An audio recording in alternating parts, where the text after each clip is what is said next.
पिछली वीडियो में हमने देखा था कि किस तरह से हम एआई को यूज़ करके एक ऐसा मालवेयर डेवलप कर सकते हैं जिससे सीपीयू यूटिलाइजेशन हमारे टारगेट की 100% रीच हो जाए एंड वो कुछ भी काम अपना नहीं कर पाए, राइट। ये मालवेयर हमने डेवलप किया था जीपीटी एंड को पायलट को यूज़ करके एंड सेम इन्हीं एआई टूल्स का यूज़ करके अब हम एक ऐसा मालवेयर बनाएंगे जो कि एक जो सिस्टम की information sys information and IP address, ये सारी सेंसिटिव इंफॉर्मेशन वगैरह हमें एक फाइल में स्टोर करके मे बी सेंड कर ले या फिर जस्ट स्टोर करके ही रख ले, राइट, जिसको हम बाद में फिर एक्सफिल्ट्रेट कर सकते हैं। सो या just dive into it.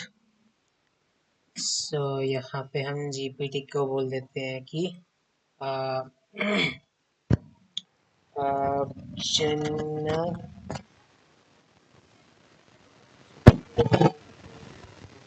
Python.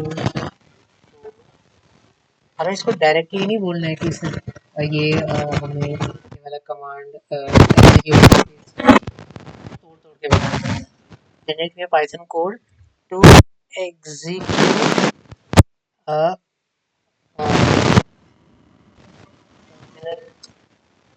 command and save the response in a .txt file. So let's see कि ये हमें रिस्पॉन्स दे पाता है कि नहीं। या सो इसमें सिक्योरिटी रेगुलेशन नहीं देखते, सिंपली हमें एक फाइल बना के दे दी जो कि एक शेल खोलेगा एंड इसके अंदर एक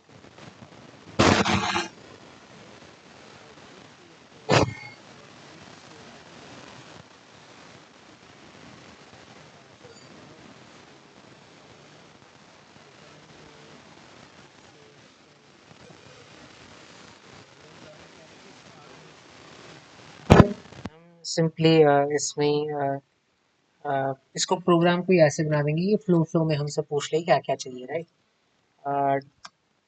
डोंट मेक इट आस्क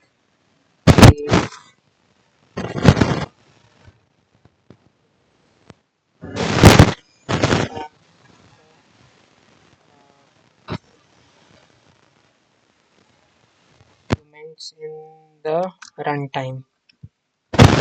तो ये चीज़ें पता होनी चाहिए, अच्छे से डिफाइन करनी आनी चाहिए, तभी आप अपना काम निकाल पाओगे।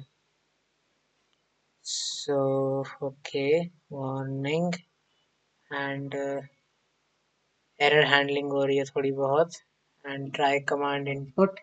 या ये हमें बोलेगा कि कमांड डालो जो आपको एग्जीक्यूट करना है and then output dot TXT file part डालो एंड ये फिर वो हमारी फाइल जनरेट कर देगा, राइट।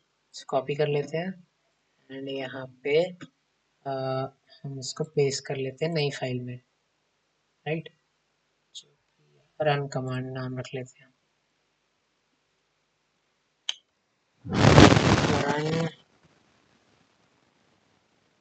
कमांड्स डॉट पाई के अंदर हम पेस्ट कर लेते हैं, इसको रन कर लेते हैं।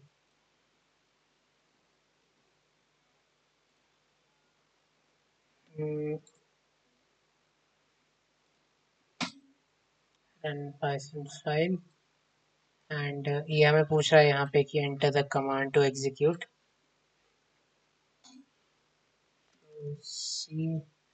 इसे रन करते हैं तो command access to ls at output dot file रख लेते हैं और response dot txt you shall yes output save to response। okay,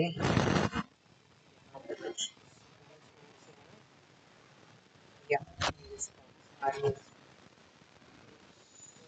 not recognized as return this command। I guess dir होगा विंडोज के लिए, dir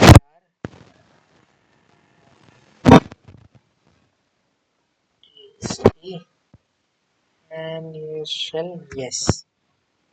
output save to this and जाके check करते हैं रिस्पॉन्स और txt या सो यहाँ पे हमारा जो भी रिस्पॉन्स था वो प्रिंट हो गया है राइट।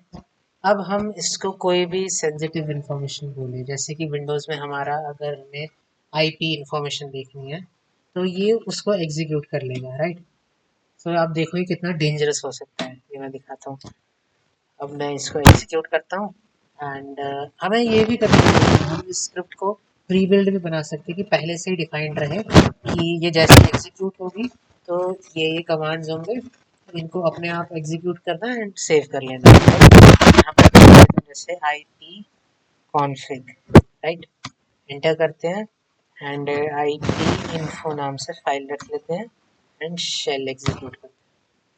यहाँ पे IP info नाम से सेव हो गया है एंड यहाँ पे आप देख सकते हो LAN इंफॉर्मेशन IP एड्रेस ये सारी चीज़ें हमें मिल गई हैं राइट। अब मैं इसको चेंज करता हूँ थोड़ा सा एंड इसको लिखता हूँ कि make this predefined file where this file uses the shell to output a new.txt file containing the response of the command ipconfig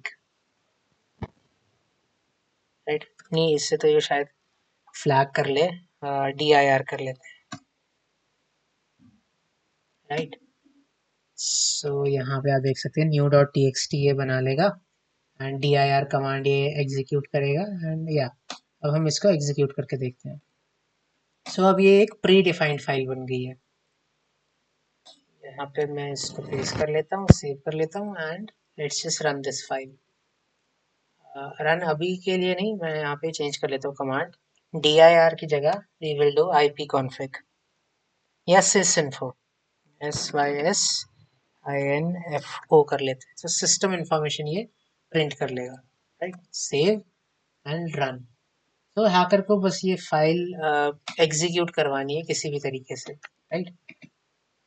किसी भी तरह से एग्जीक्यूट करवा लो एंड यहाँ पे आप देख सकते हो dir command executed and save to new.txt। तो dir नहीं यहाँ पे sysinfo रखा था sysinfo new.txt sysinfo not recognized okay. यहाँ पे IP config ही रख लेते हैं अभी के लिए IP config save and run this file।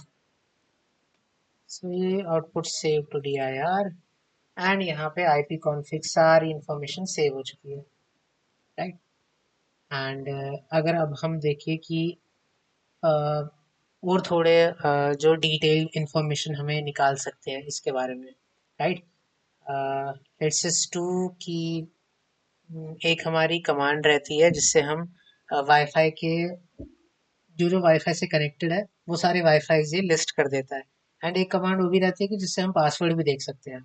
सो वो सारी कमांड्स हम यहाँ पे अगर इस स्क्रिप्ट में डाल दें एंड इसको एग्जीक्यूट कर ले फाइल को तो वो रिस्पॉन्स उसका सेव हो जाएगा। सो ये कितना डेंजरस हो सकता है ये आप खुद ही सोच सकते हो एंड कितना पावरफुल है ये बिकॉज आप डायरेक्टली ओएस से कम्युनिकेट करके वो रिस्पॉन्स एक फाइल में स्टोर कर रहे हो जो कि फिर आपको वल्नरेबल बना लेता है। वो फाइल आपको वल्नरेबल बना लेती है। वो फाइल अगर किसी के हाथ लग गई तो आपका सिस्टम तो मतलब गया totally.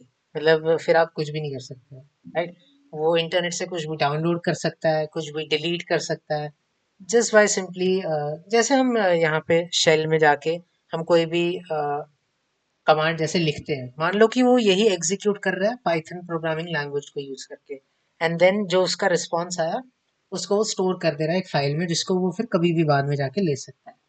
So yeah this was it for this video. I guess आपको थोड़ा बहुत आइडिया लग गया होगा कि ये हम मालवेयर डेवलपमेंट किस तरह से होता है एंड इसकी पावर क्या है एंड अगर आपका काम नहीं हो रहा होगा तो एआई से काम निकलवाना कैसे है अपने प्रॉब्लम को ब्रेक डाउन करो। उसको ऐसे नहीं बोलो कि मुझे की लॉगर चाहिए, उसको ऐसे बोलो कि मेरे को एक प्रोग्राम चाहिए जो कि कीबोर्ड जो भी मैं टाइप करूं उसको सेव कर ले, एक कीवर्ड को वो सेव कर ले किसी टेक्स्ट फाइल में, राइट? या फिर कहीं